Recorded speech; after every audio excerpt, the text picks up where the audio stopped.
Grüezi miteinander. Ich bin Detlef.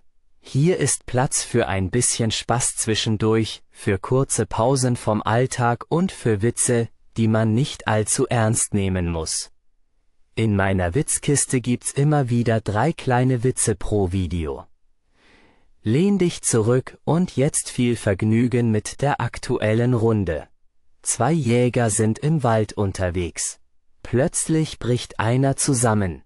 Der andere wählt sofort den Notruf. Ich glaube, mein Freund ist tot. Was soll ich tun? Darauf der Notarzt. Ganz ruhig. Stellen Sie zuerst sicher, dass er wirklich tot ist. Für einen Moment Stille. Dann ein lauter Schuss. Wieder der Jäger, okay. Was jetzt? Witz Nummer 2, Verkehrskontrolle. Der Polizist. Haben Sie etwas getrunken? Autofahrer, nein. Der Polizist.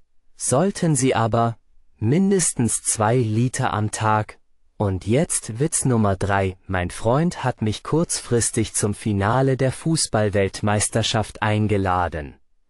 Er hat noch ein Ticket übrig. Wenn du jemanden kennst, der Interesse hat, sag bitte kurz Bescheid. Sie wartet vor der Gottliebkirche. Sie ist blond, 1,76 groß und heißt Stefanie. Tschüssi, bis bald, euer Detlef.